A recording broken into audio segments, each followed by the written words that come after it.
right, so I want to show you um, about how I've set up the chatbot for that part of the civil rights learning menu. And again, this is a very specific task, but you kind of learn over time how to set up um, chatbots as we go. Um, there's a few different things you may choose to try to do. Sometimes I also in the directions tell it to limit, and you'll kind of see the topics it'll address. So if we go through here and we take a quick look up, it looks like my window's a little cut off. I'm going to slide over. There we go. I have the text in here, which you can pause and read if you want. But I also want to point out the knowledge here also. Stick to the relevant topics. You don't want, if you have students doing this, you don't want students using it for, assignments that they're not supposed to. If you're giving them access to this tool, you want to make sure it's not being used inappropriately. So, my district uses Magic School, so they do have a free part that it does have some limited student access. So you could have, students in groups using, one device, so you don't, get over your limit. I'm not sure what those limits are. We have a paid account with my district. But you want to obviously check with your district, understand your policies and all of that sort of stuff before you choose an option like this. So one thing I like though about Magic School is as you set up student tools, and I'm going to show you, here's what it sees. I click this so these fields are not visible to students, and I think that's important too. So let's dive in here. I'm going to click the next button, and this is going to show me what it would look like for students. So you click on it. Here we go. And you can see, can read aloud, can copy. So it says, what would you like to know about first? You tell me about how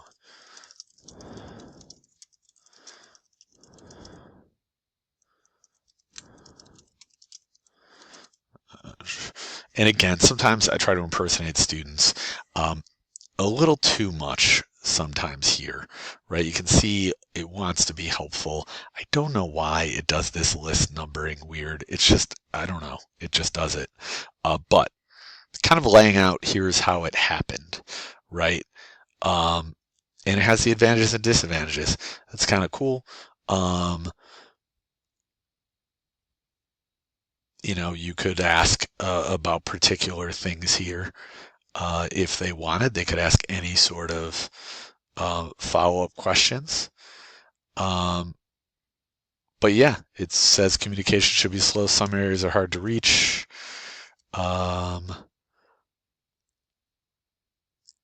It talks about, let's see,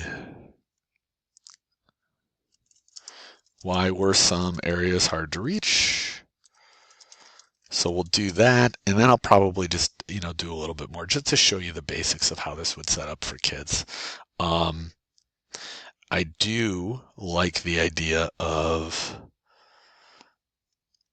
how did people not have access to TV? Because for kids, I mean, they have access to internet, they have access to everything, right? So, no TV signal coverage. TV stations were mainly in city signal towers, didn't reach remote areas before cable TV, right? So the kids might have to learn about that a little bit also as they go through this.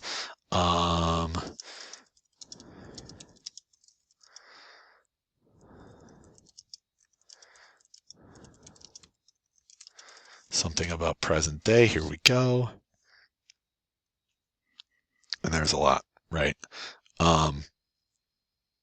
So again, you can put in your directions, like can you limit it, can you not? But it's fine, right?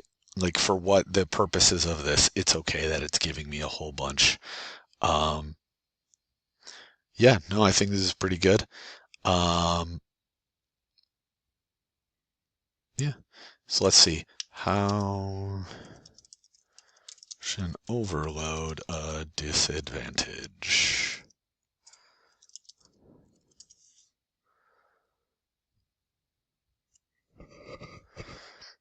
There you go. It's pretty good, right? So again, I think as a real quick sort of tie it up activity, tying in the reason I did it this way was to tie in the New York State computer science digital fluency standards. So that was particular to this assignment, but I'm big on use of AI for teachers and students. Frankly, how do you figure out how to use it, how to use it responsibly, how to use it to help, not how to use it to do. So I think that's a big thing, and so that's why, for me, I made the decision I wanted to include it in some way in this assignment.